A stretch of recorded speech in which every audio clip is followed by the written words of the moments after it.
The best wholesaling scripts to get deals, get appointments, and most importantly, get the best deals possible and get sellers to trust you, build rapport, all of these things.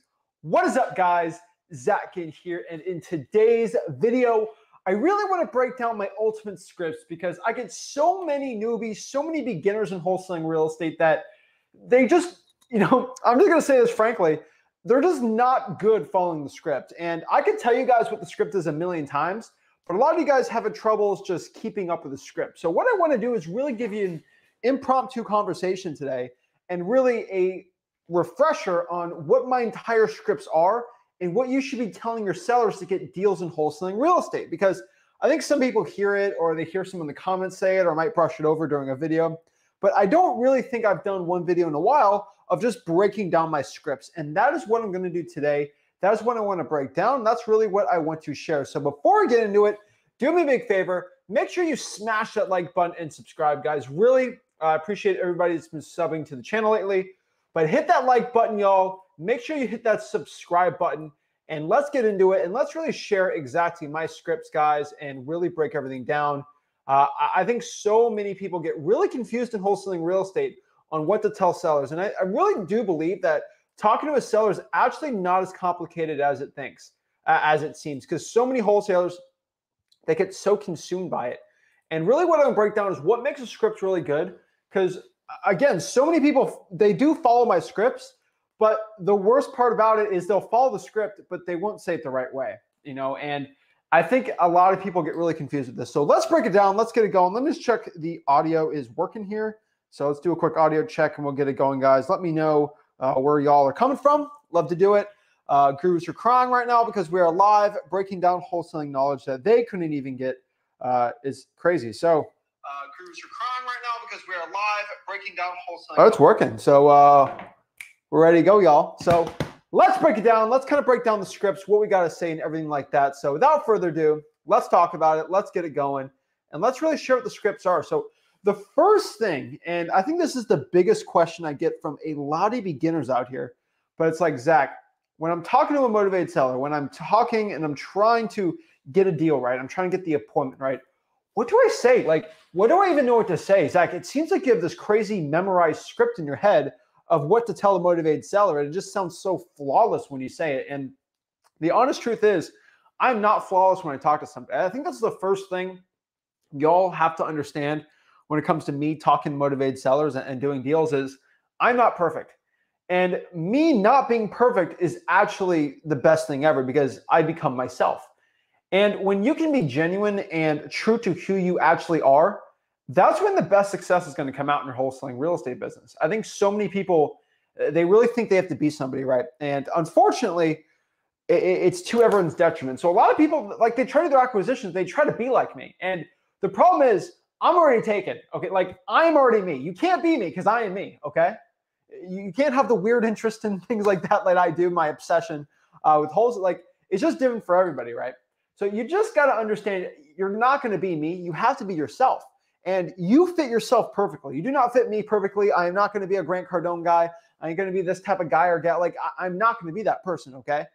I am myself. And that is how I close my deals the best because I act like myself and I act genuine and I actually know what I'm talking about because I know how to talk about myself and build rapport for myself. I think this is the first thing we need to talk about. And the first thing so many people get really confused is they really think they have to be somebody that they're not. And it drives me crazy. But let's get into the technical specifications, if you will, of how to actually get these deals going. So let's sort of talk about it. So the first thing I want to talk about is when we're talking to a motivated seller, what do you say?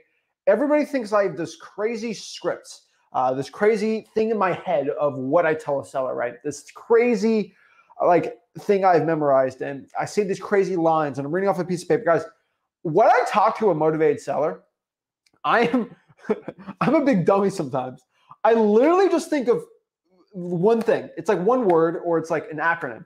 MCTP. This is the craziest thing in the world. So many people get so confused with this, but I don't know how to say it the easiest way possible. I just say MCTP. And what is this jumbled mess of a word? What is this? What does this mean? What's MCTP? So MCTP literally stands for motivation, condition, time frame, and price. That is what MCTP means, okay? So let's take it from the top. Motivation. So when I'm talking to a seller, when I think of MCTP, I think of motivation. So I'm going to ask the seller, hey, Mr. Seller, why are you looking to sell the property? That is what motivation is. Like, there's no ifs, ands, buts, cahoots around it. Mr. Seller, why are you looking to sell the property? I want to know what your actual reason to sell the property is. And y'all see my live cold calls. Like when I do my live cold calling out here, I think people think I come up with these scripts on my own, but like I literally do MCTP. Hey, outside of you listing this on Zillow and the price here, I mean, why would we be even looking to sell the property? It looks like a nice house. I could say it a million different ways, but it's all trying to get one linear point of why do you want to sell the house? Most people live in houses. So why don't you want to live in this house anymore, right? Do you not like the location? Do you have a move of job? Or do you want to be near family? Or do you want to get out of the cold? Like what's the situation and what is the true reason why you're looking to sell the property? And really, when you get to the root of this, you can tell if it's going to be a good deal or not in wholesaling. I've always found you're going to tell if it's a good deal or not by just the motivation. There's one question or factor I can tell somebody or ask somebody to see if it's a deal or not, always through motivation. And unfortunately, I've had motivated sellers where they had really great motivation, but it ended up not being a deal. And I've had deals where it didn't seem like it was a motivation, but I keep asking questions in other ways, and I get the true motivation. Like I remember one deal where the person says, why do you want to sell? They're like, oh, I just want to sell it. I just don't want this house. Why don't you want the house? I just don't want it. And they were really like combative. And that's sort of the best way I can describe them. So they were being pretty combative with me. And I couldn't get a read on this person, you know? And I just asked like, why don't you just list the house? You'll get the most money for it if you list it. I was just like sick of this, right? And they're like, oh, I don't want to deal with a stinking realtor. I got to sell this thing within 2 weeks because of this, and this. And that seller just wasn't good at communicating. But I asked that motivation question in a different way. And by me asking that in a different way, it actually led me to getting the true motivation. So it's really important. Condition, guys. Remember at freehousing.com, I really break all this down. But I just really quick, like I just want to know the condition of the property. So what is the property? How's the roof, AC, repairs, the flooring, everything like that? Like I just want to know what the general condition of the property is. I don't want to get cute. I don't want to get too fancy on this. I just want to know what the condition of the property is here, right? And I think so many people get really confused on this and they think they have to like master this, right? And you don't really got to master this. Like it's actually not as hard as it seems, right? And the next one here is time frame. When are they looking to sell the property? Are you looking to sell the property in a month? Are you looking to sell it in a year? Is this something within a couple of weeks you got to do, right? Motivation should match this a lot. But sometimes I found it gets a little tricky. So more or less, you got to figure that out. And then lastly, it's the least important question, but it's price. So how much are you looking to sell the property for? That's pretty much it. What's the ballpark range? How do you do it, right? And kind of like I said before, when you're talking to these motivated sellers, you just got to be yourself. And I think so many people, they're not themselves when they do the scripts. And if you can just be yourself and have that confidence, it's going to do well. And the most important thing I could tell you is your confidence when talking to a motivated seller is going to be way more important than any type of script possible. Confidence beats scripts. Let me say that one last time. Confidence beats scripts. It is more important to be confident than to have the right script. I'd rather you have a decent script that's not good, more or less, and just have that absolute killer confidence, that conviction in your soul that you know what you're doing, you know you can help the seller out, and you're here to help them out. That's going to give the best results. Confidence is always going to beat the script. And I think so many people try to hide the script in their confidence, and they try to have a good script, and they try to beat that with confidence. And the honest truth is no, that is never the point. That's not what we're trying to do. And it's completely different, right? And the next part I think so many people have to understand with that type of script is like, it's more important how you say it versus what you say, right? And what I mean by this is how you say a word is going to be so much more important than what you say. And really, I think so many people get this confused. So it's like, I always use this analogy with a waiter, right? So if you have kids and they're deathly allergic to peanuts, right? And you ask the waiter like, hey, Mr. Waiter, is this souffle dessert thing, does it have peanuts in it? My kids can't have peanuts. And the waiter says, yeah, it doesn't have peanuts in it. Like, you're not going to feel good about that. Versus the way that says, no, there's no, wait, I got to say it the right way they say it. No, there's no peanuts in that. Boom, right? Like, it's just the way you say it. It's going to change a lot for you. I think so many people, they truly believe that the script's going to be everything. And a lot of people use the script as a crutch. And that script is not going to be the good crutch, because your confidence is going to be you actually going out here and doing it. And I hate to say this, but this is absolutely true. If you're a blobbing, like, non-confident mess, your seller's going to sniff it out. And if you're not confident in buying somebody's house, they don't want to sell to you. They're selling their house for a discount based on certainty. And if you're not confident in buying their house, they cannot be certain you're going to buy the house. And they sell based on speed and convenience, and most importantly, certainty. And if you cannot provide that certainty with confidence, you will not do well. And you should, if you have the cash buyer lined up, like, you should have all the confidence in the world in this. It makes no sense to me. But yeah, last but not least, I think when you see some of my content when I teach wholesaling real estate, and also when you see me do wholesaling real estate, I keep it simple. Really, when you complicate this business, that's when you really get in trouble. I always famously say this, but gurus complicate wholesaling real estate to sell you something to simplify it. And versus me, I actually just simplify it, and that's pretty much it. The only way to teach you guys wholesaling real estate is to simplify it. So the gurus have devised a really good spectrum. If you watch every guru video but outside of our channel, right, you're really going to find that they complicate the business, right? They make it really confusing. They don't really tell you what to say. They don't give you the scripts. And the funniest part about that is they do it on purpose, and they show, well, if you join the course, it gets a lot easier. And the thing is, I'm going to give you everything to make it easy. Nobody ever talks about the hard part. The hard part's taking that action, right?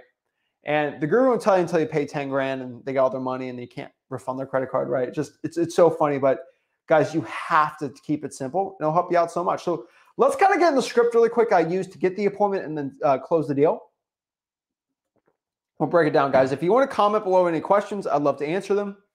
I usually always get to most of the comments on here, and definitely the one-on-one. So get MCTP. Before you set that appointment, you need to get the MCTP. I think so many people struggle with that. And you have to understand, to get the appointments, I'm telling you, you need to know what their motivation, condition, time frame, price, because if you're dealing with an unmotivated seller, you are wasting your time, and you should not be wasting your time in wholesaling real estate. Like, what's the point of wasting your time? Guys, that will give you no deals. Do not be wasting your time. If you're dealing with somebody that doesn't want to sell the property, you don't want to buy it, especially in this market. Okay, guys? So what's the script, right? So if you get the motivation, condition, time frame, price, it's pretty easy. But hey, Mr. or Mrs. Seller, when would be a good time for me to go and see the property? So when's a good time for me to go out here and see the property? That's it. Like, that's the script. Don't make it complicated, okay? Because once you complicate it, your confidence is going to go down. Confidence goes down, the seller's going to deal with you, right? You're not going to do well. And then you set the appointment. So let's say you set it for, next Tuesday, right? So on the day before, maybe on like a Monday, we're going to do what we call conditioning the seller.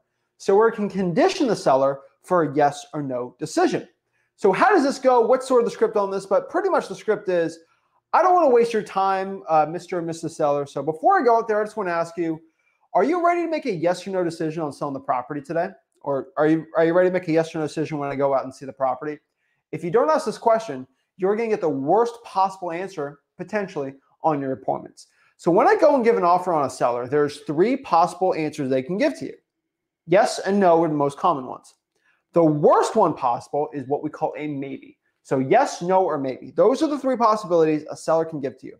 I've always found the maybe is the worst because you can't get over a maybe. Maybe creates time, and time will kill your deal. So you do not want that. That is not how you want to do this business, okay? So just be really careful out here, guys. Make sure you say it the right way. And really, when you go on the appointments, you're over the phone, you're doing virtual wholesaling, then we can sort of get into the quote-unquote closing lines, right? And the closing lines are really simple. These are the lines when you go see the property and you talk to them, you get all the information, then you kind of get into giving the offer, closing the deal. There's honestly, I'd say 4. I'd say 5. Let's call it 5 closing methods, and we'll break it all down. So the first one, my favorite one, everyone kind of hears me talk about this, but this is really the good cop, bad cop approach. And the good cop, bad cop approach is basically me being the good cop, my basically my partner, cash buyer, or even my own partner in my wholesaling business being the bad cop. So for example, if I'm going out here and I'm like, hey, Mr. Seller, I talked to my partner, John, and he told me he wanted to buy this thing for around $90,000. And the seller shut up there. The point of why I shut up there is because when I don't say anything, I'm going to get the seller's reaction to what I just offered them. And what you're going to find out pretty quick is if the seller's not okay with it, they're going to be like, oh my gosh, I can't believe it. Oh, this is so crazy. This is ridiculous. I can't do that. There's no way I can do that. And then you can kind of go back and say, well, that was John. He's different than me, right? Like, we're partners. We got to discuss it. But I mean, what works for you? See, you kind of let the cat out of the bag, but just in case, you can kind of backtrack from that. And that's going to give you the best results possible. I think so many wholesalers, they're just going there with a cold offer. And if the seller says no, or they're offended by the offer, they get kicked out, they lose on the deal.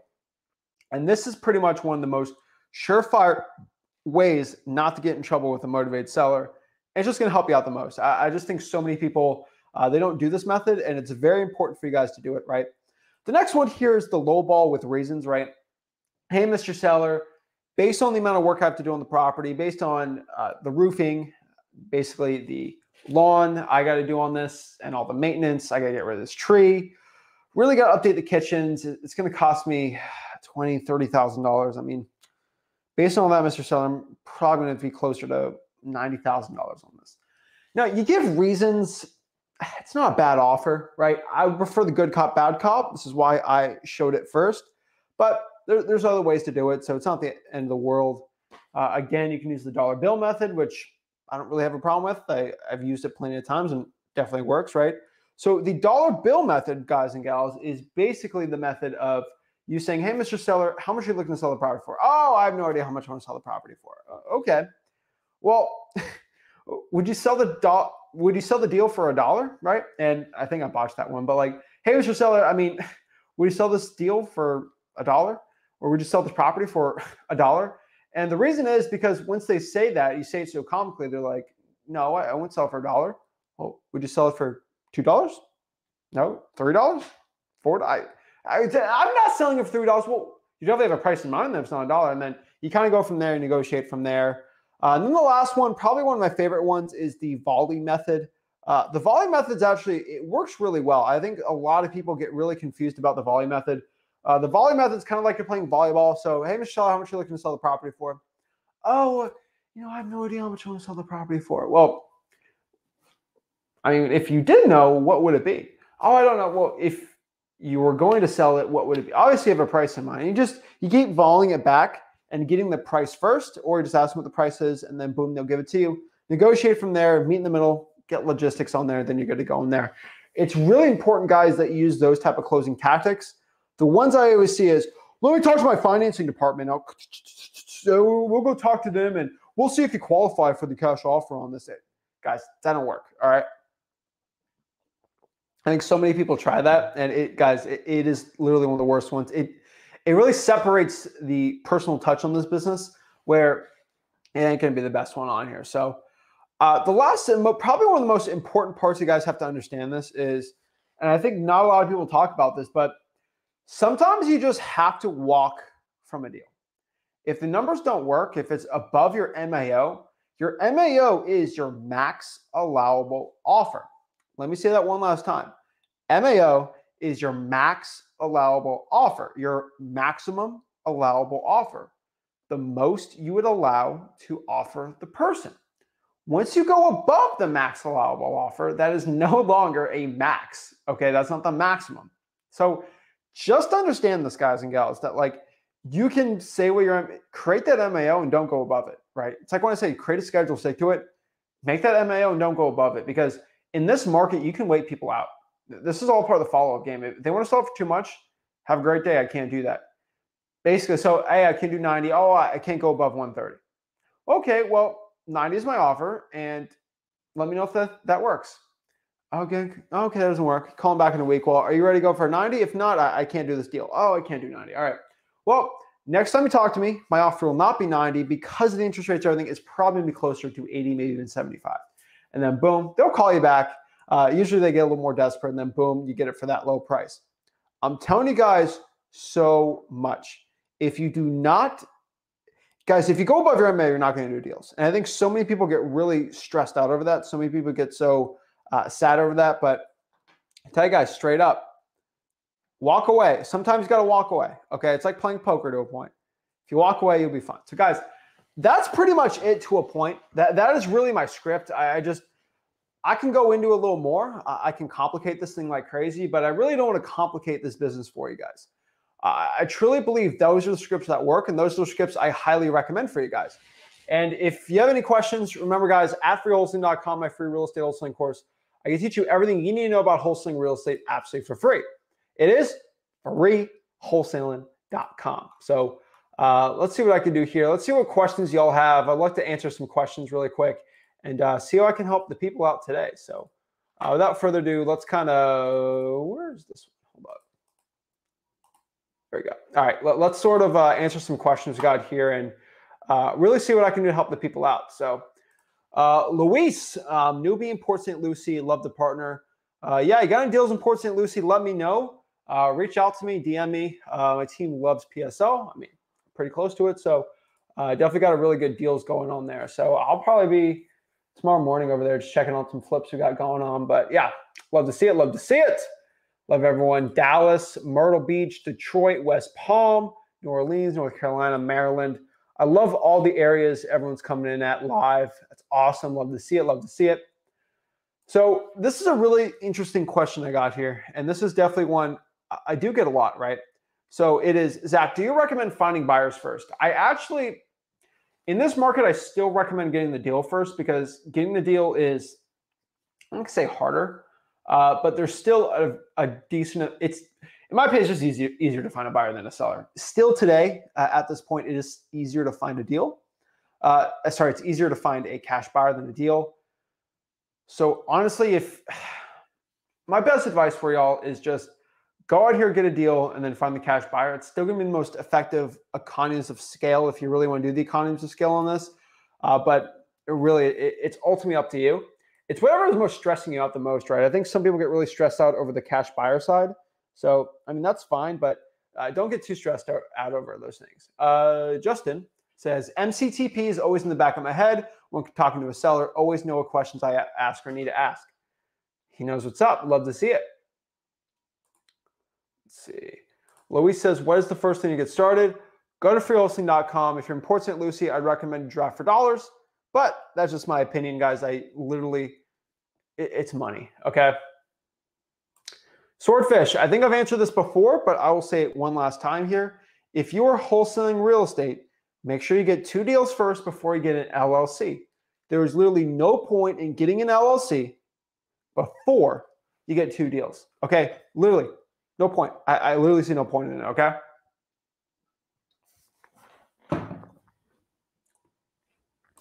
Yeah, the gurus never talk about that stuff. That's why at freewholesaling.com, we sort of have that all there for you. Jason says, Zach, do you suggest Dotloop or DocuSign? I think DocuSign is actually easier for most beginners. And it's easier when you're just dealing with a regular seller. So I'd probably choose DocuSign just because it's easier. Dotloop's just super confusing, and only because we have an agency brokerage, we use it, and I'm just used to it. But for most people, it's super confusing. So yeah, love it. Everyone caught the live stream. Yeah, we do the late night live streams on my personal channel on basically Sundays because I'm at my place and I'm chilling, and the Dolphins won, so we are A-okay. We're always good no matter what. But man, last week was getting the nail biter for that game, but. Dolphins won. No idea why we hang with the Lions when obviously the Lions try to tank, but geez, it's like they try so hard to win. It's just sad. Kenju says, does the title company handle most of the legal stuff, or should I learn some legal stuff before going out trying to get a deal?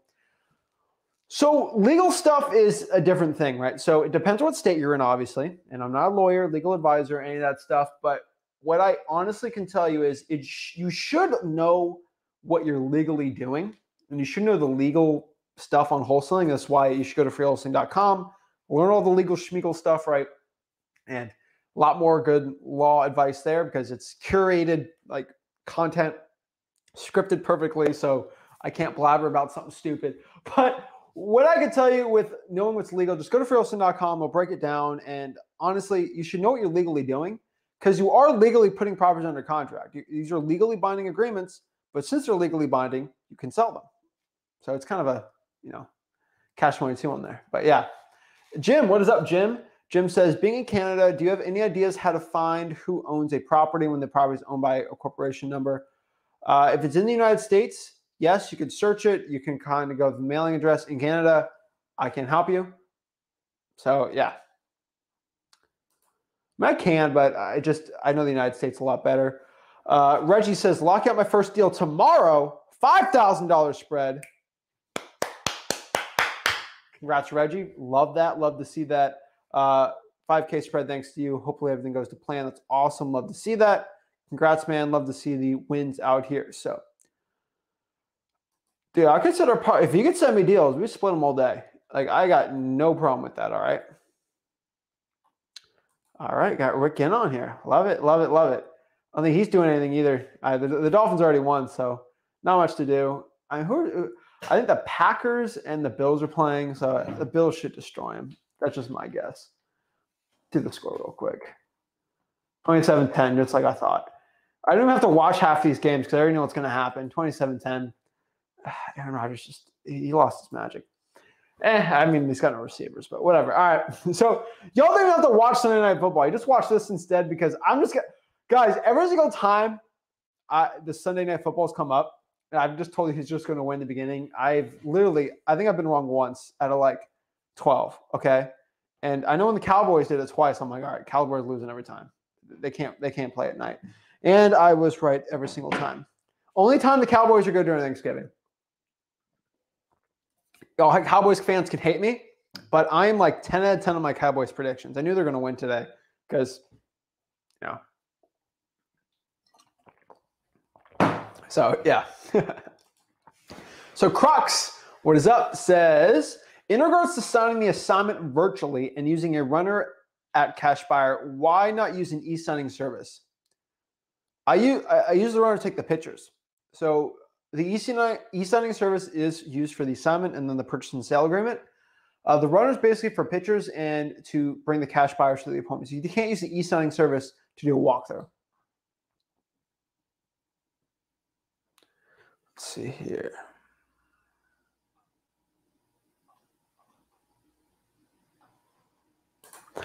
I live in Nebraska, and the law of title companies. See, okay, we have two issues here. Number one, you got your information wrong. Two, you can't spell. All right. So I will literally take an hour and teach you guys how to spell. I'll teach adjectives. I'll teach how to do a conjunctions the right way. We can do this too. But I don't usually complain about comments, but when the grammar is so bad, I'm losing brain cells reading this. I live in Nebraska, and with the law, will title companies do assignment? So, like, this is not done the right way. Okay, so I live in Nebraska, and with the law, we don't even talk about the law because you won't give me the law name. I get nothing on it. But with the law, it's so funny. It's all about how you can't publicly market in Nebraska. That's based on the law. I broke it down at wholesale.com. And like, and the law will, you gotta separate the sentence, dude. I don't, whatever. All right. You know what? I'm not even a grammar guy, but when I can't read it, it drives me crazy. Yes. Nebraska assignments are being done.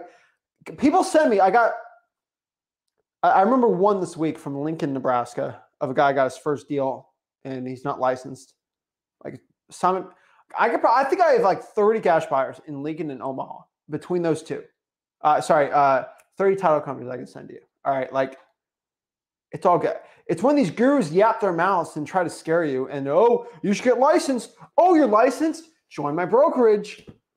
Guys, these gurus just want to make money off you. Like, that's the honest truth. And that's sort of the point they do it. And it drives me crazy. But yeah, the gurus try to scare you, and fear is their number one tactic for selling. And then they try to get you to be a licensed, and they try to make money off your license.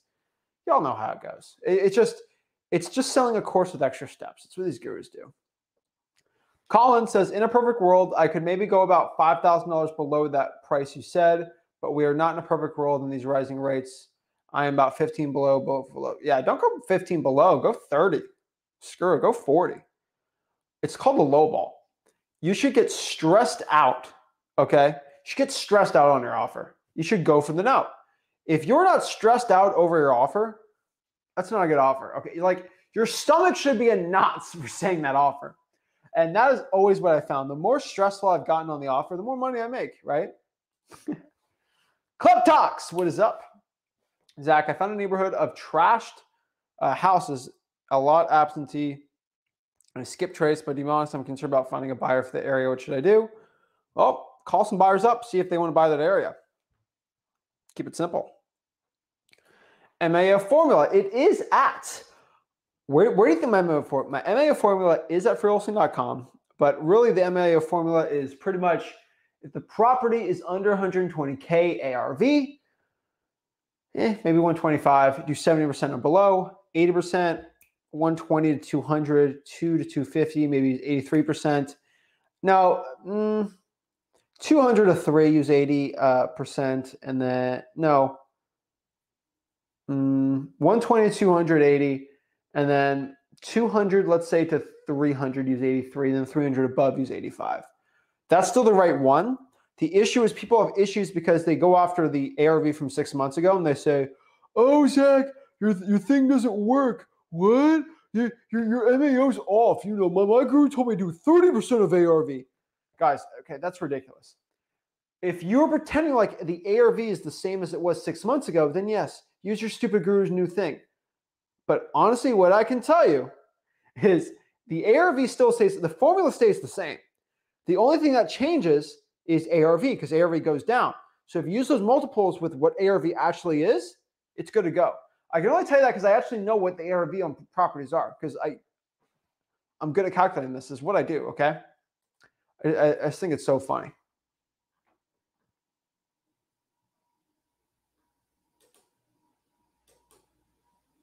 All right. Yeah. All right. Let's see what else we got. So this is like, okay. So this is how I lose brain cells, and literally, I think I literally lose brain cells by reading some of this stuff. All right. I have never once used, oh gosh, this hurts my head. Okay. I have literally never, ever included wholesale fee into a calculation. It is, I truly believe, one of the stupidest things these gurus have ever invented, ever, is putting a wholesale fee in there. Guys, this year, I've done $100,000 assignments and I've done $1,000 assignments. I do not add my assignment fee baking into my MAO because you don't know what it's going to be. You don't know what your assignment fee is going to be. I don't know what it's going to be. Nobody knows. You can guess it, but you're not going to figure it out perfectly on a calculation. Your assignment fee is what you have it on a contract for and what the cash buyer is willing to buy it. That is it. There's no way you can say, oh, I'm going to make 10K on this deal. It doesn't work like that. It's what the cash buyer is willing to do it for. Maybe you make 50. Guys, I want to make 100K on every single deal. Let me calculate 100K on this. It's stupid because it drives me crazy, okay? Because it's like would you sign the deal if you know you're gonna make 25K on it right now? Would you not sign it if it was 20? Like it's so funny because people like, oh my goodness. Do not put your assignment fee on there. Do not multiply 75% on it. There's no words came from my lips I've ever used 75%. Never. It goes from 70 to 80. Just cut. And guys, this is all, I hate to say this, but like we're all guessing to a point because we are buying and selling things. We are creating contracts and we are selling the contract. This is an open market. This is a market. It is a real estate market, okay? This is not like, we're not trading like Jordan 4s from the 90s where like we know a pristine Jordan 4 or a Pokemon card that's really good or like a rookie card from Patrick Mahomes. Like we don't know, like there's no appraisal estimated value like for wholesaling deals. You just got to bring a buyer into it. It's like going to a market. It's like putting up on eBay, okay? It drives me, do not be doing that, all right? It drives me crazy, okay? Back to the basics, just like basketball. Guys, I feel like I'm one of these coaches from like, that I'm like 90 years old, and I'm like, the fundamentals. Why are you dunking to a layup? I literally feel like the fundamentals guy, okay?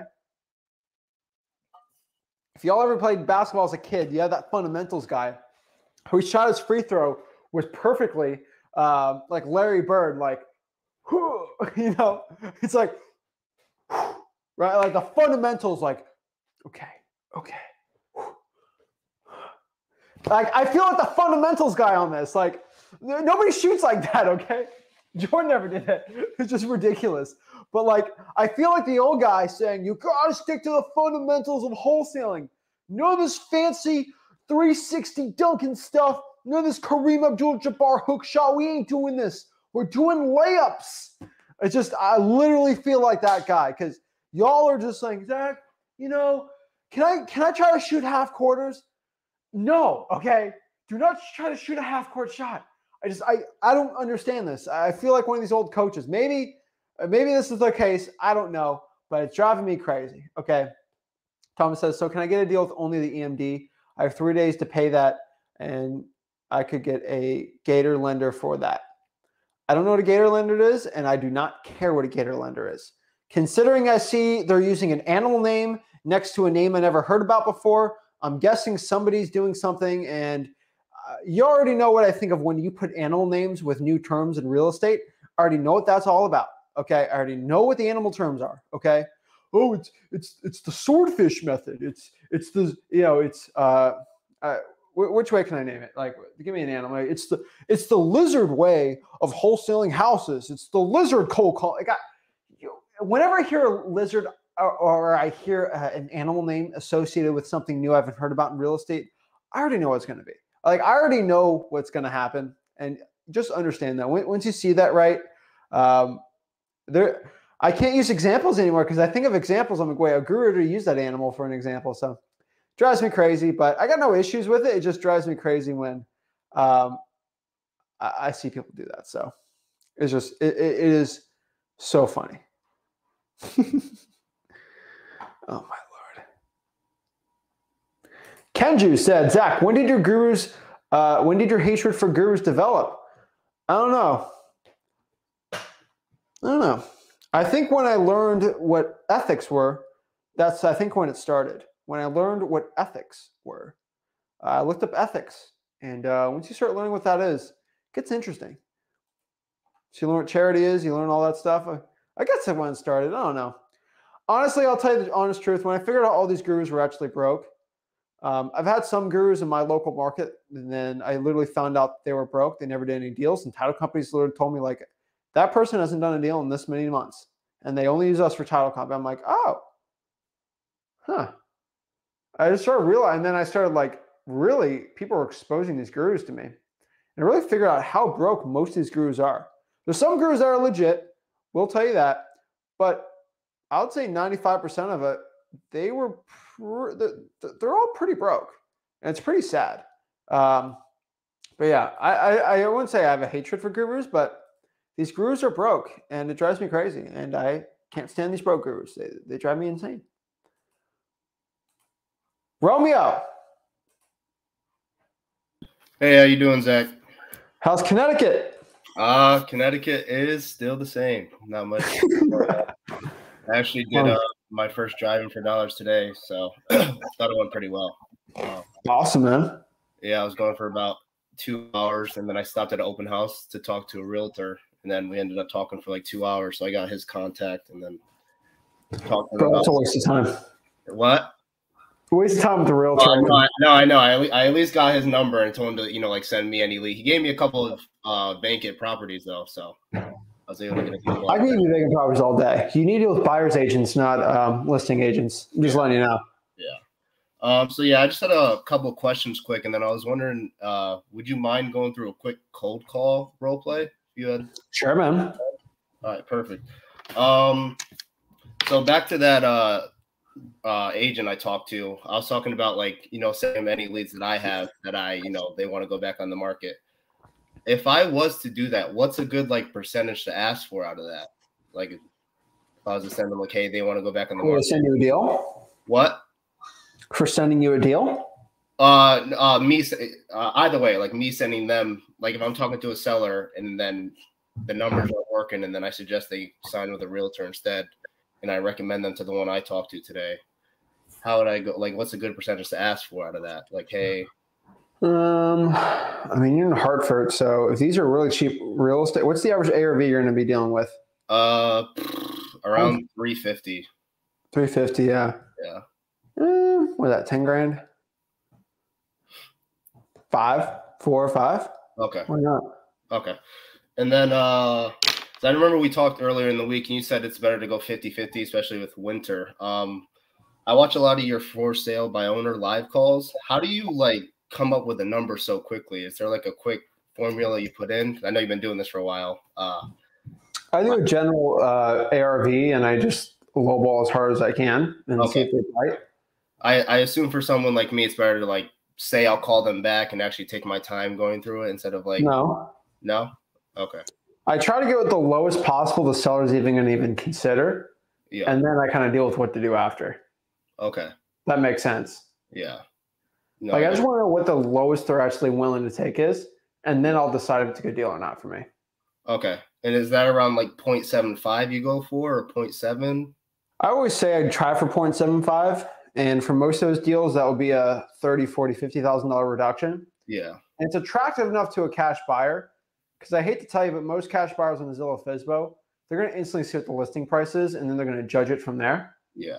And if you can get 100 off of it, 50, 75, they cash buyer thinks they're getting a good deal. Okay. I literally try. I had a guy ask in the group the other day, is it okay? I saw this one guy. Is it okay if I put a property under contract for 10K below the listing price and then try to sell it at the listing price? But I did the numbers and it's perfect. I'm like, the cash buyer is going to see it's listed for 150. Yeah. Like, why am I going to deal with this guy, right? So no, I always get the discount off of it, and that's sort of the way FISBOs work. They're weird. They're always $10,000, $15,000 deals. They're usually not anything crazy. Yeah. But dude, in my 6 years of wholesaling, I've literally gotten one good deal off of FISBO, 50 grand.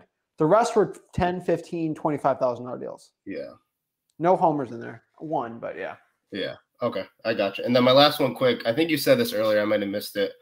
So when I'm talking like doing more local wholesale real estate, is it better to get a price before I go on the appointment, or should I like say what I'm looking for at the appointment? I mean, it's MCTP, bro, right? Yeah. Yeah. You gotta get that first. Yeah. Yeah, I meant like assuming like, you know, the motivation is good. Yeah, you want to get the price and what they're actually willing to sell for, and then when you're there, you want to get a little lower than that based on the condition of it. Okay, gotcha. All right. Well, all right, I'm ready for the give it a go. I'm going to start this week, so I want to get a couple practice with you. Figure I'd go big first. All right, let's go. All right. Where's the mic? Where's the camera? I don't know. I don't know how my face is gonna look, so I just. Okay. All right, fuck it. All right. Get this going. You gotta get uncomfortable, man. That's how you get comfortable. I know. All right. Ring. Hello. Hi, is this the owner of 123 Main Street? Yes, this is him. Hi, good to meet you. My name's Romeo. How's your day going so far? Pretty good. Good. So the reason for my call today is me and my partner have been looking in the area, and we actually saw your property. I wanted to reach out and to see if I was to offer you a cash offer, would you be looking to sell it at all? No. Okay. Have a good day. If you ever reconsider, this is my number. No. Dude, you took way too long on that. Yeah. You know what my day was? Yeah. We went through the whole small talk off the bat, man. I got you. To the point, dude. Like I'm telling you, man, you got to someone says this is an echo. You gotta get to the point, dude. Hey, are you the owner and are you looking to sell the property? Okay. Someone says this is an echo. There's no issue with just being to the point, man. Okay. Yeah. Sounds good. Can I give another shot? You know, the motivation is good. You got no echo. You're good. Wait, say that again? Can I give it another shot? Yeah, give it another shot. Yeah. Bro, you see my script. You know what it is. No, yeah, I got you. Why did you add that stuff in it? Well, I got to the I have it right here. I got to the how's your day going, and then because that's what I have. on the script. So it's just. But me and my partner looking to give cash offer. I never put that in there. No, I know. I kind of panicked because I saw myself talk, and I got it. I'm good. Sorry about that. All right. All right. Hello. Hi, this is the owner of 123 Main Street. This is him. Hi, my name's Romeo. I'm calling in regard to your property. I just had a quick question. Are you the owner? Yes. Okay. So I was driving around the neighborhood, and I really like the area. I just wanted to reach out to you and see if you would consider accepting a cash offer on the property. What do you mean? I wanted to know if you were interested in selling the property. Yes, I am interested in selling it. Okay. Thank you for wording it like that. Yeah, no problem. Could you tell me a little bit about the property? Yeah, it's basically a 3-bedroom, 2-bath colonial style home, and pretty good. A little older, but it's got good bones to it. Okay. And how's the roof? Has that been updated recently, or? I think the roof is 10 years old, so I think it's still pretty good. Okay. And AC, all that's okay too? I think so, yeah. Okay, sounds good. And if you were to sell it, what would you be looking to sell for? Or not sell for, excuse me. Sorry. What would be the reason for you selling exactly? Why are you looking to sell? Probably move closer to family. I gotcha. Where are they living at? They are in East Georgia. East Georgia. Okay, yeah, I got a couple family down there. They're mainly in Florida. Anyways, so if we were to, talk it out and the numbers look good, and you were willing to sell, what would be a good time frame for you? Before the winter, before things get a little crazy. I gotcha. Yeah, the winters up here are really rough. So based off everything I have right now, what price are you looking for the property? I don't know. You're calling me. Make me an offer. I mean, how much would you offer me on this house, Romeo? Well, personally, I would have to see the house first. I don't really. It's kind of like a car. I don't really buy a car I have to test drive it first. So I'd actually have to. Okay, makes sense. But let me give you a call back. I can plug some numbers real quick. I can see what we can do about an offer. But I really do want to come down there and see the property as well. But I can give you a ballpark estimate if that works for you. Okay. Okay, sounds good. I'll give you a call back within the hour. Sounds good. All right, bye. Sorry, I was nervous. It's not bad, man. I'm a lot better than that on the phone than that. I'm just nervous. No, that's good. So if it was a deal, it's a deal, dude. Right? Yeah. Like that wasn't bad at all. I think this thing popped off. Honestly, that was really good from Romeo. Actually, I was pretty impressed by that. From the first to second one, he got way better. I think I was just nerves the first time, but if that was going to be a deal, he would have definitely gotten that one. That's really good. He kept the MCTP. He asked me good questions. He tried adding in some rapport in there, and there's not much to add in there, so not bad. He kind of got in there. I kind of gave him a little objection. He answered it pretty well. So he knew what the common objections were. He knew what he was doing. I was definitely worse than most other wholesalers starting out. So for a guy that doesn't have that much experience, that was really good. That was very impressive.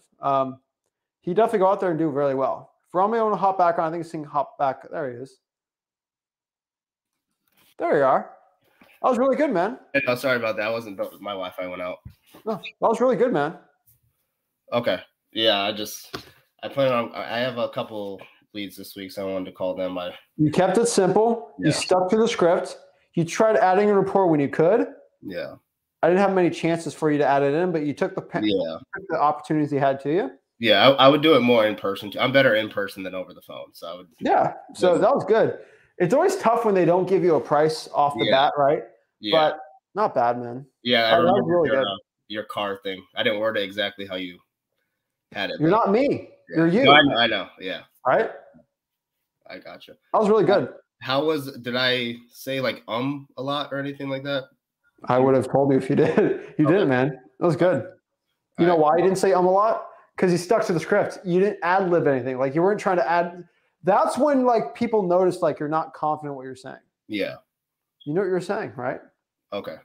How's that?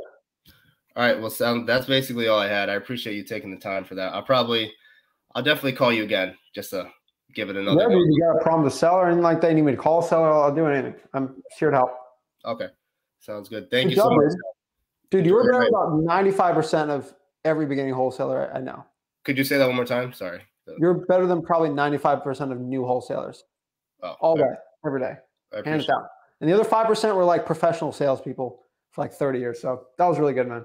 I appreciate it. Thank you so much. Give it up. Enjoy your night, man. You too, man. Take care. Romeo came out here and took action. Most people aren't willing to do that. So when I see someone who's actually willing to do that, I know they're willing to take the extra step to get the deals. Okay. Of course, hopping on here, talk to me. There's a lot of nerves on that, but if you get through this, oh my God, a motivated seller is a piece of cake. Piece of cake. Piece of cake. Kelly. Hey, Zach. What's up? How you doing, man? I'm blessed, man. How are you? I'm doing well. Awesome. What's up? How can I help you out? I don't know. I just showed up to kind of watch you there. I got some probates going with you guys' training, so I'm just having a ball with it. Awesome. Got any questions with the probates? At this point, I don't think so. All right, man. Awesome. Well, let me know if you got any questions. I was here to help. You bet. I appreciate it. Appreciate it. Oh, appreciate everyone. If you hop on, I'm going to put you on. Hope everyone knows that. You hop on the stream, I'm going to help you on. I'm assuming you got a lot of questions. I assume y'all got a lot of problems. I want to help. Yo. Zach, what's going on, man? Hello? I hear you loud and clear. Okay. Yeah, what's going on, man? Yeah, I have a question. It was a probate lead that I spoke with yesterday for the first time in my market. So yeah, it's so basically he's going through the probate process. Both of his parents passed this year, and I believe he's already been appointed the PR. He was actually down to meet with me tomorrow morning at like 8 o'clock in the morning, to the property and such. My question is, it sounded like it's going to be a creative finance deal because there's a reverse mortgage, there's a tax lien as well too. And I know probates are like kind of different in California because I use that approach that you and your dad suggested, like, if I were to tell you, or excuse me, if there was a way for you to legally sell your property prior to the probate being closed, would that be something you would consider? And he said yes. So he's open to the idea. It's just he's got a reverse mortgage. His parents had a reverse mortgage and also have a tax lien as well too. So my question is, well, tomorrow I'm not going to be able to meet with him because my wife reminded me that we have a tour to do with, for our first child, for a potential school that she may be going to. So I spoke with him earlier tonight to see if he'd be open to like a Zoom or, Google Meet of some sort. He said yes, but Tuesday would be better. So I'm going to follow up with him tomorrow. My question is, like, how should I go about it? Like, if it does happen to be a creative finance or sub 2 deal, like, would I have to use the California, what is it called? That California real estate, what's it called? California real estate contract? You wouldn't legally have to. Probably be the best one to do. Mm-hmm. But you're going to have to talk to a title company about that reverse mortgage because each one's written really different. Mm-hmm. So I don't know if that's going to kill your deal or not. Yeah. So I when it comes to reverse mortgage, I let the title company handle it. Most of the times it's not good. I'm just being honest with you. Yeah. Did you ask what the terms were on the reverse mortgage? I think he said it's like $320K. I don't know how much for the tax liens that they have. I wouldn't substitute a deal. I was thinking of wholesaling it to somebody who would sub to it. I've never done a deal like this before, but I've heard. What is owed on it? He just told me the reverse mortgage. He didn't tell me any other amounts. It's gonna be 5, 10, or 15 probably on a tax lien, I'm guessing. How much do they want to sell it for roughly? We didn't talk about price. When we were going to do the virtual walkthrough, I was going to ask him about price. You think it was better for me to add, since he wanted to go that further into the conversation, it was probably better for me to ask him. Right. MCTP, right? Yeah, I did. It's a good question, man. They can't even get offended by you just asking, right? What's your ballpark? Right. Right. That's a good deal for me and my partner. Right. Yeah. Yeah, I got everything. I got everything except for price. The time frame was questionable because at first he wanted to wait until the probate case was closed. So is the property vacant? Is anybody living in it? Property's vacant. His parents lived in it prior to passing. Okay. Yeah, it's vacant. Yeah, I would get the price and then seeing how much is owed on the property.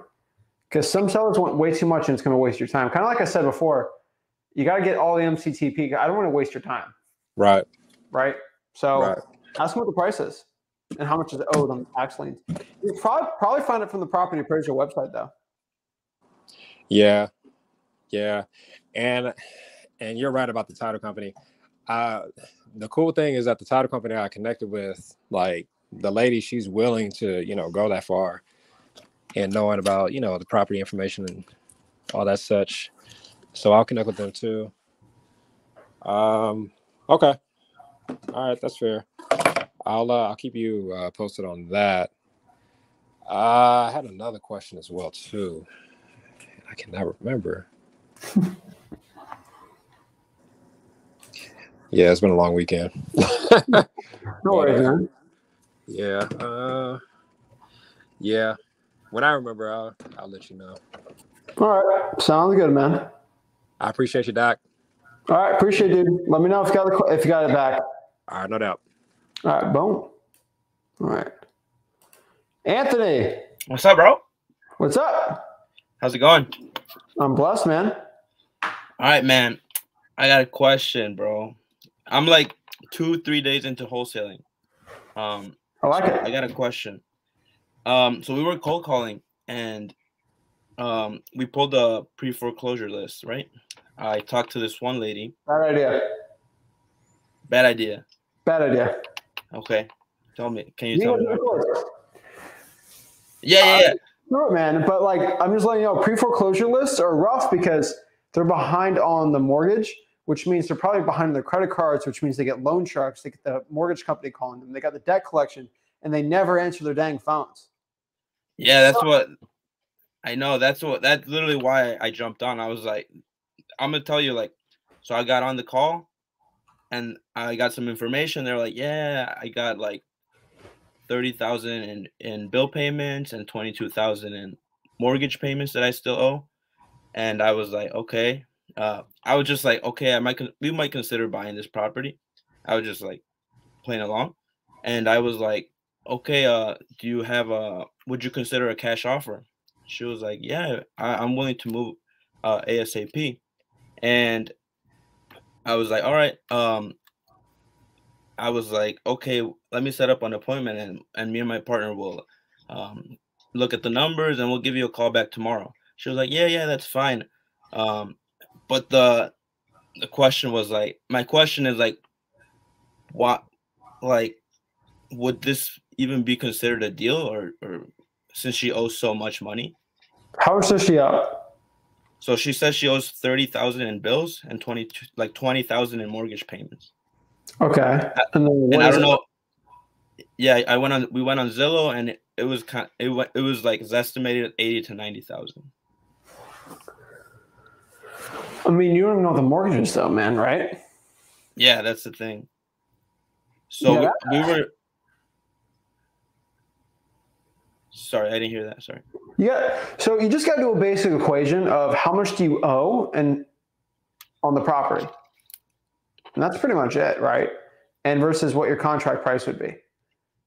So you don't even know. And that's the main issue. Right. So I probably give her a call back and yeah, I appreciate it. Dude, you were jumping into it and I really like it. So let's kind of break down some of the questions to ask. So you want to know what is owed on the property. The point is you want to offer something that works for you, but also works for them, right? And honestly, what I've always found is just asking them straight up. She's already telling you what she's already behind on. It'll be pretty easy. But let's get my handy dandy phone here. What market is this in? It's in Wisconsin. Good deal, man. East, west, north, south? Milwaukee. Okay, that's a great area. Okay. So good news is plenty of buyers there, right? So if the property's estimate's 90, it's probably going to, I mean, you might have to lock this thing up for 60, unfortunately, right? And if they owe $50,000 on it, that means they'll get $10,000, right? Oh, I forgot to, I did ask her, like, what was the price? And she was like, oh, 65,000. That's what she wanted. But I was like, okay. Well, if she wants, see, that's a good question. You asked how did you ask that question? You didn't ask what they owed on it. That was a great question. I was like, all right, no big deal. Here's the cool part. You didn't really mess up because you just call them again and ask, right? So like you didn't mess up, which is awesome. So if they owe 65, you know you can't offer. No. Sorry. They wanted 65. Oh, okay. Well, if they want 65 and let's say they owe 70,000, you know they'd have to owe, they won't go. All right. You know what? Let's say that they owe $60,000 on the deal, right? Mm-hmm. And they want 65, and you know the thing's not worth a penny over 60. You know that's not a deal, right? Right. If you can buy it at 60 and sell it for 60, there's no money in that, right? So that's not really a good deal. It stinks. So if they owe too much on it, it might be a subject to deal. And that's a whole other can of beeswax. I know some Milwaukee people that help you out with that, but that's the problem with pre-foreclosures. Sometimes they owe just way too much on the house. So just be careful on that. Oh yeah, man. I was just like, we literally called them like 2 hours ago and we were like, maybe we got a lead. I know Zach is going to have a live. Might as well jump on, see what he says. Dude, I love how you came on here and asked questions. Yeah, man. I mean, I'm nervous, but hey, it is what it is, you know. There's people that hop on here and say, I've been watching your stuff for 2 months and I haven't talked to one person. I'm too scared. Yeah. You're just taking action. I love it, man. Yeah, no, man, I appreciate the time. Like, hey, I'm gonna call her back tomorrow and see what she says. That's it. That's all you can do, man. If, like I've said before, you just sometimes have to walk. If they owe too much for it, there's no deal, no big deal, right? No problem. No, yeah, for sure, man. It's just I'd rather reverse drive for dollars per foreclosure because it's just hard to get a hold of those people. Right. That's just what I've found. Maybe I'm wrong, but it's just hard to get a hold of them. That's why I like texting them the best, but reverse trying for dollars is going to be the best one too. But the other lists are good too. But pre-foreclosures are tricky, man. I know, man. But hey, there's some good deals in them though. I'll tell you that. There's some good deals. For sure, man. Hey, thank you for everything you do, man. All right. Well, one last question. Do you know when they bought the house? Like 2004. So they shouldn't owe that much on it. I'm trying to do the math. They really shouldn't owe too much. Yeah, maybe they're. Yeah, maybe they owe 30 on it. Like, and that could be a good deal too, because maybe you could get it for 40 or something like that. So, I think it might be a good deal. Okay, I'll keep you updated. All right, that's it, man. All right, thanks, man. Appreciate it. Boom. Chevelle. Hey, Zach. What's up?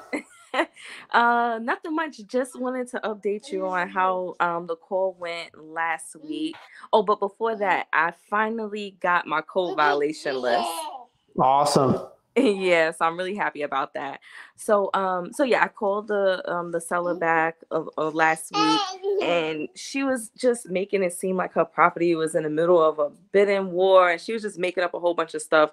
And I told her I basically gave her a lowball offer, and then she like got a little bit snarky and she didn't want to take it. So that was the end of that. So sure, seller lied to you. Huh? So it's a shocker the seller would lie. Yeah, that was ridiculous. It's ridiculous, like outside of sellers, I would literally take it from no other person lying to me. But you just gotta sometimes like, okay, but that's fine. What are you gonna do with that now?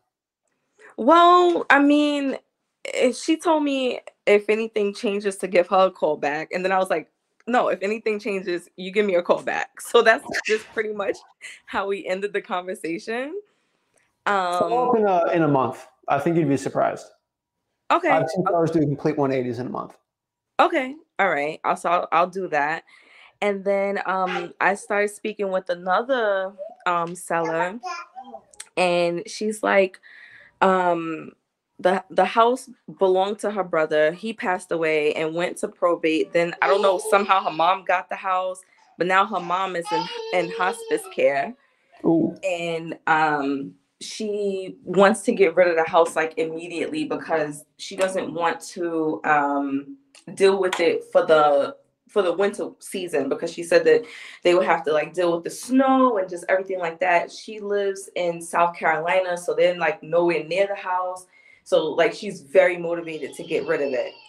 So she has the house on for sale by owner, and it was listed for $59,900. And I gave her what I thought was a lowball offer, but now that I'm listening to, I told her 40,000. Not bad, right? I would have been at 30, but but that's half. So it's 40 is not bad at all, because what's the math on this, right? Yeah. So it was listed for 60. So that's 60, 67% off of it. It's lower than 70, 75. So that was great. Not bad. Oh, okay. Because the reason why I felt like that is because when I told her, I was really like, oh man, this lady's gonna be like, what? No way. So I told her, she's like, oh, okay, fine. She was just like, okay. And I was just like, oh no, it was too high. But I'm like, well, Right. it's too late. What can I say now? I guess what you're gonna say. I talked to my partner Zach on this, and he said 35. Really? That's it. Okay. I talked to my partner Zach, and he wanted to be closer to 35. He doesn't like how old the place is, or it needs a lot of renovations, and he pointed that out to me. I don't know.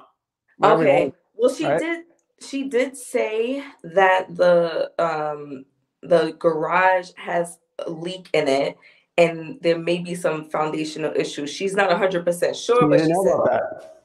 Huh? You didn't know about that 35. Okay. Because of the foundation issues and the roof leak. Okay. Why not? Okay. All right. So she's Doctor supposed to call me back tomorrow, because she said that there's a person who wants to possibly move there to live inside the house. So she's supposed to talk with this person, and then me and her, she was supposed to speak with them over the weekend, and then she and I were supposed to speak tomorrow. So I can just go back and tell her me and my partner spoke again, and with the leaking roof and the foundational issue, he wants to actually go to 35,000. Do it. Okay. Yeah. You just need an excuse to why you're at that price, and they gave you plenty of excuses. I was being honest with you, Chevelle, it might not even be a deal. It might not, because of all those issues, but we got to see. You should lock it up, go see a buyer, and then see what the actual thing's going to go for. But do some comps on it too, and see what you get at. But yeah, I don't think that's bad. Okay. All right, perfect. So I'll go ahead and do that. And I have a bunch of calls to make tomorrow. I'm really excited. This is actually really fun. It's fun. I don't work. It's so much fun. Oh man. So thanks again for everything. And I'll keep you posted. All right. Keep it up. Good work. I appreciate you taking action. Thank you. Have a great one. You too. Bye. Congrats to Chevelle. She's taking action. She's putting in the work. She's getting her butt out there. She's making offers. And hey, it's working out, right? Now, a FSBO with a leaky roof and foundation issues, you're really going to have to bring that to us. That's a specific buyer thing where you just got to see if a buyer is going to bite on that or not. Like there's no way you can get the thing for 20. It could be even. We are not experts in foundation and conditioning and general contract. We are not. Okay. We're experts in talking to sellers, talking to people that want to sell their properties and getting the best price possible. We are not the experts on the other stuff. Okay. Leave that to the cash buyers. So they're buying the deal. We don't have to stress over it. What? Hey, Zach, can you hear me? Loud and clear. What's up? Excellent, man. First off, I just want to say thank you. You're the man. Right before I found you, I was just about to pay about $6,000 for some course. I'm not going to name the course just to put them under the bus. Tell me that. I love it. All right. But I don't want to take too much of your time. The first question I have is, so right now let's just say I'm on a $500 marketing budget. So okay. I'm thinking to just do probates, driving for dollars, code violations, and just pay for batch leads and deal machine, just to try What market? Say that again. It came in mixed. Yeah, what market are you in? I'm in Hartford, Connecticut. Oh, you're just like Romeo. Yeah. Oh, yeah. It's actually interesting to just see someone from Connecticut up here. Yeah. Hartford's not bad, man. Honestly, what I can tell you is that's good. I don't think you need batch though. I'm just being honest with you. Like I use that money for driving for dollars. It'd be way better. Okay. But as far as skip tracing though, that's what I was going to use. Oh yeah, then use it for that if you want. Okay. And also, so yeah, I'm going through your free wholesaling course right now, which by the way is awesome. Right now I'm at the end of the marketing portion of it. My main thing is with probates. How far back should I go? Because they go back to 90s. Past 60 days. 60 days? Yes. Oh, so that cuts my list down a lot. Oh yeah. Definitely. And another thing, so I'm also going through your cold calling content. I just started calling FISBOs, and there was a guy. I mean, I got a few hangups, but there was a guy, and we started building rapport. But he said he's not looking to sell until the end of winter. I should still just keep in contact with him, right? Just see what he's doing. Okay. If somebody says to call you back in 4 months, you call them back in 2. You divide that by 2. Oh, okay. Gotcha. And just one more thing. Could we do a practice call? Let's do it. Okay. Ring, ring, ring. Hello. Hello. Is this the owner of 123 Main Street? This is him. Hello. This is Clint. I wanted to know, sorry, is this a good time to talk? Yeah. Excellent. Are you looking to sell the property at 123 Main Street? Possibly. Excellent. Okay. Me and my partners were just looking in the area, and we're looking to buy some new properties. I wanted to know, would you be interested to sell to work on a deal for cash? Yeah. Okay. So I see the prices at $260,000. How dead set are you on that price? I mean, that's what I want to get for it. Oh, okay. So before I get back to my partners, we really want to talk about. I really want to give them something to work with. How low would you be willing to go below 260? I could probably go for 240 if it's cash. 240 if it's cash. Okay, so would it be all right if I just told them 230 just to see what they can work with? Sure. Yeah, I mean, if it's all cash, then yeah, I think 230 could work. Excellent. I'll talk to my partners and we'll call you back and within the hour if that's all right. Sounds good to me. All right. Good day. Your words are a little stuttered, man. I'm usually a bit more smooth on the phone. It's not bad, man. That was good, man. Just FYI, I like to stay at 75% or 80% on the FSBOs. Oh, okay. On the MAO. I don't think 230 is going to be that killer of a deal, but I could be wrong. But yeah, I'd stick below a little lower on that. But outside of that, I think that was great. All right, thank you, man. Thanks for your time. I'll see you on the next live. All right, man. I like the Muhammad Ali behind you. Yeah, you notice it. Dude, I gotta have some cool stuff, man. His affirmations, dude, are so cool, especially when it comes to wholesaling. That man had the most complete confidence in himself. And it's really cool that like you can use the greatness of other people into your wholesaling. And I really take a lot from him. He's a really cool dude. Definitely. Very inspirational. Appreciate it, man. All right, bro. Keep it up. All right. Boom. Yeah, I love Muhammad Ali, you know. He was a great guy, great confidence in him, one of the best boxers of all time. And yeah, I'll show you how great I am. I'm definitely not saying that the right way he does, but he's a cool dude. Tyler. Hey, Zach, can you hear me? Loud and clear. What's up?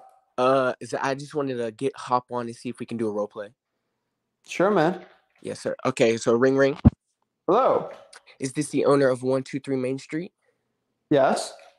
Hey, how you doing tonight? Pretty good. So my name's Tyler. I just wanted to get in contact with you to see if you had any interest in selling that house. Yeah, I think so. Okay, so let me just start off by getting some information on the house. Can you start off by telling me the story behind it? Not really much of a story. Just a two bedroom, one bath. Okay. Can you talk about the condition of it? How's the roof? Roof's pretty good. The AC needs some repairs, but no, I think the roof's pretty good. Okay. So if we were able to come to an agreement on price, how soon would you be looking to close? Probably as soon as possible. Okay. Other than price, what would you say would be your reason for selling? I don't want it anymore. You know, I'm sick of rentals. Okay. So based off the condition of the house and the work you said is needed, how much would you be looking to try to get out of it? I don't know. Okay. So let's say, for example, I could give you $1. Would you be open to $1? Probably not. Okay. How about $2? No. Okay. So do you have an idea of a price range you might be in? I have no idea. You called me. Okay. So I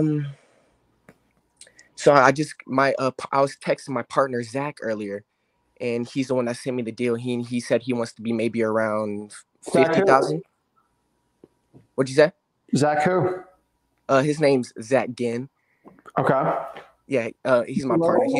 He was thinking maybe being around 50,000. Could that work for you? 50,000? Yes. Probably not. Okay. So I was telling him that I think that might be a little too low. Experience offer? I'd like to hear it. 50,000, you already know that's too low.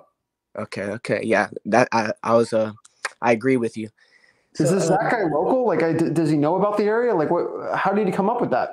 Yeah, so he's the numbers guy, right? He gets estimates on repairs, the labor costs, and I'll have to ask him, but he wants to be around that $50,000 mark.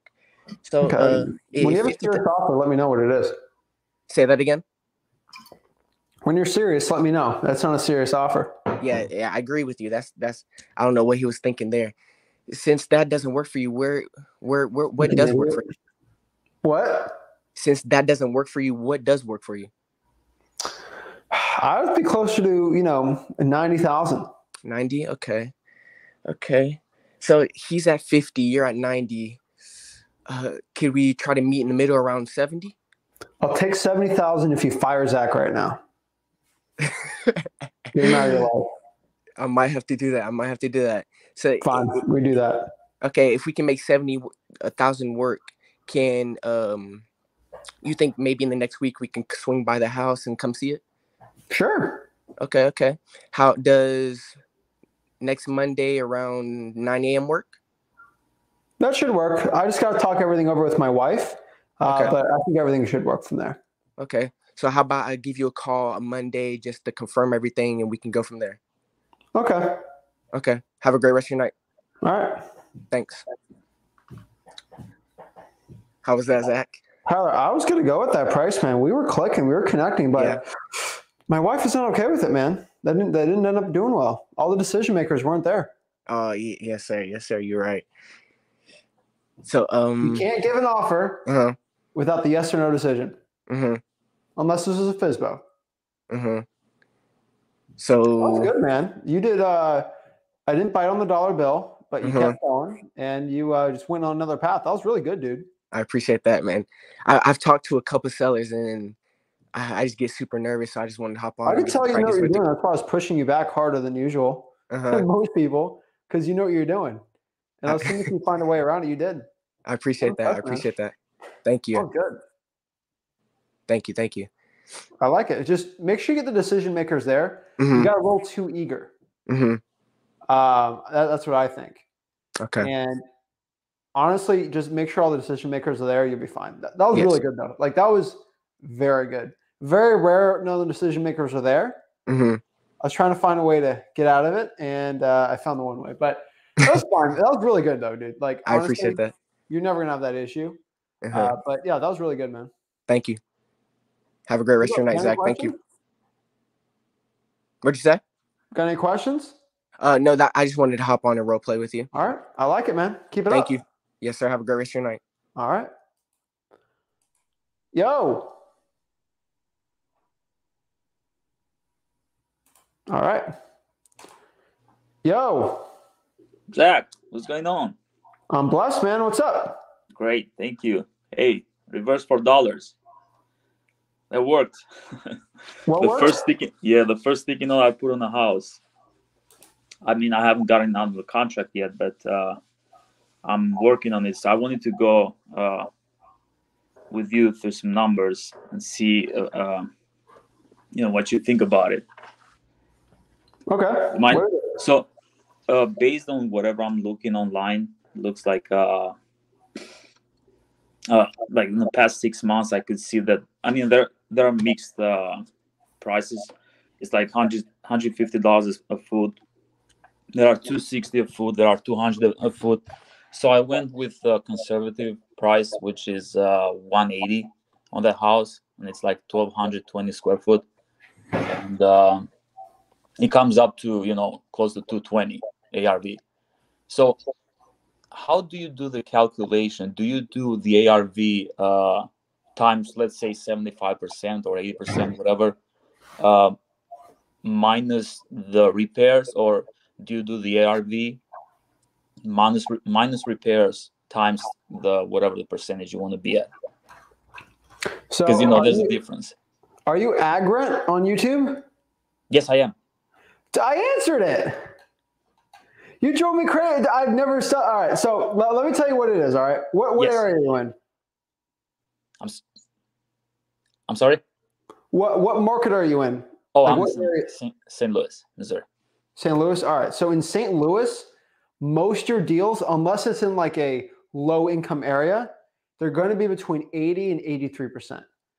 You could do 75. It depends on the deal, obviously, but it's going to be 75 to 82. Like, it's not really, unless it's like high end. Right. So honestly, it's going to be ARV minus repairs multiplied by that factor. And you really got to decide what it's going to be from there. But honestly, like, you just don't overthink it. If you just get the lowest price possible and try to sell to a cash buyer, the reason why I asked what market you're in, because St. Louis is really good for cash buyers. Really good. Which means you can sort of push it a little, right? Like, you can push it a little more in St. Louis. I can't push it in like middle of nowhere in the Ozarks over there. But like, if you're in St. Louis, there's a lot of buyers there. So I'm going to push it hard. Whatever I can get the lowest price, I'm probably going to put on a contract, try to sell it. I'm just going to do that because you can easily, even if you don't think it's a deal, you could probably make 5 or 10 out of it. Now, it really depends, obviously, on their motivation, everything like that. But I would roughly use 75. If you really want, I'll probably do 80, 81. And then from there, you're good to go. But from the numbers you gave me, if they're selling for 180 and you got it for 150, that's a $36,000 spread. There's got to be something in there. So No, I haven't gotten it yet. If I tell you the numbers, it's crazy. But so 220 is the ARV, okay? And then I was doing the repairs, which the house is not bad. I could do some repairs in there, but I was thinking like fully got it, which is going to be like maybe 70 grand, like the highest, that's the max. And I was coming at some numbers, and then I actually offered them 55. So I will see where we go from there. 55 grand. Okay. They were very, very motivated. What did they say? Well, they agreed that the house needs some work, and then there's some trash in the house that needs to be removed and everything. So I was like, making it. Yeah, we gotta order these many dumpsters and this and that. I gotta sit on the house so I can fix it up. Probably in a year, I'm gonna have some. I'm gonna have some expenses on this and that. So they knew what they have, but that's a really good house in there. Would they say yes or no to it? Like what so the situation is the guy that's selling the house is it's a messed up situation. He's selling the house for his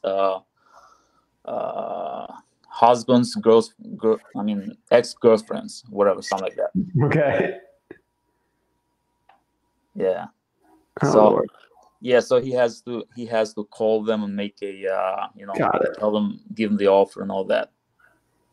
Got it. Okay. Well, I mean, just keep falling apart. That's a great deal. I tell you to reverse drive for dollars, not because I think it feels good, because I know it works, right? The first sticky note, bro. The first house. Dude. Yeah, I'm telling you. I'm glad somebody listened to me. At least somebody listened to what I say. Hey, you're good, bro. At least somebody got what I said. And honestly, that makes me happy. So I'll tell you what, I'm gonna keep doing this with the other houses that I see that are vacant. They are, foreclosure, whatever. I think this works. Dude, it does. And the coolest part is I can tell everyone to do it. Only 1% of the people are actually going to do it.